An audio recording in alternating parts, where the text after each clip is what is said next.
അസ്സലാമു അലൈക്കും വറഹ്മത്തുള്ളാഹി വബറകാതുഹു. സൗദിയിൽ ഇന്നലെ ഒരു മലയാളിയെ വധശിക്ഷ നടപ്പിലാക്കി എന്നുള്ളൊരു വാർത്ത കേൾക്കാൻ സാധിച്ചു. മറ്റൊരു മലയാളിയെ കൊലപ്പെടുത്തിയ കേസിലാണ് ഈ ഒരു മലയാളിക്ക് വധശിക്ഷ ഇന്നലെ നടപ്പാക്കിയത്. അതുമായി ബന്ധപ്പെട്ട വാർത്ത ഇങ്ങനെയാണ് പറയുന്നത്. സൗദിയിൽ ഒരു മലയാളിയെ കൊലപ്പെടുത്തിയ കേസിൽ 5 പേർക്ക് വധശിക്ഷ നടപ്പിലാക്കി. ഒരു മലയാളിയെയും 4 സൗദി പൗരന്മാരെയുമാണ് വധശിക്ഷയ്ക്ക് വിധേയമാക്കിയത്. 2016 കോഴിക്കോട് കൊടുവള്ളി സ്വദേശി സമീർ കൊല്ലപ്പെട്ട കേസിലാണ് വിധി. തൃശൂർ കൊടുങ്ങല്ലൂരിനടുത്തുള്ള എറിയാട് സ്വദേശിക്കാണ് വധശിക്ഷ ലഭിച്ചത്. സൗദിയിലെ കിഴക്കൻ പ്രവിശ്യയെ ഞെട്ടിച്ച കൊലപാതക കേസിലാണ് 5 പേർക്ക് വധശിക്ഷ നടപ്പിലാക്കിയത്. കോഴിക്കോട് കൊടുവള്ളി മുക്കിലങ്ങാടി സ്വദേശി കൂടത്തിങ്ങൽ സമീറിനെ കൊന്ന് ബ്ലാങ്കറ്റിലാക്കി ഉപേക്ഷിച്ചു എന്നാണ് കേസ്. സമീർ പണമിടപാട് നടത്തുന്ന ആളാണെന്ന് മനസ്സിലാക്കി കൊള്ളസംഘം തട്ടിക്കൊണ്ടു പോവുകയായിരുന്നു. സൗദി പൗരന്മാരായിരുന്നു ഈ 4 പേരുടെ കൊള്ളസംഘം. കൊടുവള്ളി സ്വദേശിയായ സമീറിനെ തട്ടിക്കൊണ്ടു പോകാൻ സഹായിച്ചെന്നായിരുന്നു തൃശൂർ എറിയാട് സ്വദേശി നെയ്സാം സാദിഖെന്ന് വിളിക്കുന്ന നിസാമിനെതിരായ വകുപ്പ്. ഇവർ കൊള്ളസംഘം രൂപീകരിച്ചതായി അന്വേഷണ റിപ്പോർട്ടിൽ ഉണ്ടായിരുന്നു. തട്ടിക്കൊണ്ടുപോയ ശേഷം പണമില്ലെന്ന് മനസ്സിലാക്കിയതോടെ 3 ദിവസം ബന്ദിയാക്കി മർദ്ദിച്ചു. ഇതിനിടയിൽ മരിച്ചതോടെ മാലിന്യ ബോക്സിനരികെ ഉപേക്ഷിക്കുകയായിരുന്നു.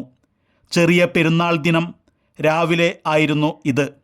അന്തിമ പ്രതിപ്പട്ടികയിൽ അൽക്കൊബാറിൽ ഡ്രൈവറായ തൃശൂർ കൊടുങ്ങല്ലൂർ എറിയാട് സ്വദേശി നെയ്സാം സാദിഖ് എന്ന നിസാമുദ്ദീൻ, സൗദി പൗരന്മാരായ Jafar bin Sadiq, Hussain bin Baqir, Idris bin Abdullah എന്നിവരാണ് ഉണ്ടായിരുന്നത്.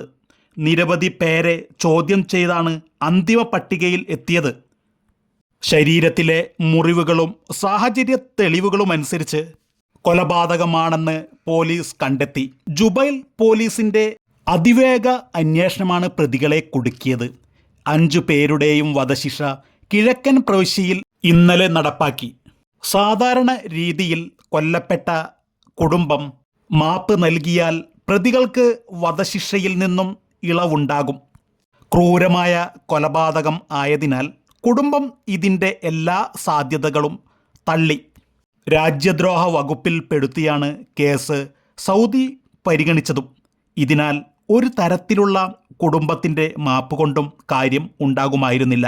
ഇസ്ലാമിക ശരീഅത്തിൽ നിരാലംബരും നിരായുധനും നിഷ്കളങ്കരുമായവരെ കൊല്ലുന്നതിന് മാപ്പില്ലെന്ന് വിധിയിൽ കോടതി വിശദീകരിച്ചു. രാജ്യത്തിൻ്റെയും വ്യക്തികളുടെയും സുരക്ഷ ഭേദിക്കുന്നവർക്ക് ഇതാകും വിധിയെന്നും കോടതി ഉത്തരവിൽ വ്യക്തമാക്കി. അപ്പോൾ ഈ വാർത്തയുമായി ബന്ധപ്പെട്ട് പറയാനുള്ളത്, നമ്മളെല്ലാവരും തന്നെ പല വിദേശ രാജ്യങ്ങളിലേക്കും പോകുന്നത് നമ്മുടെ കുടുംബം പോറ്റാനും നമ്മുടെ പെങ്ങന്മാരെ കല്യാണം കഴിക്കാനും അതുപോലെ നമ്മളുടെ ബാധ്യതകൾ തീർക്കാനുമൊക്കെയാണ്.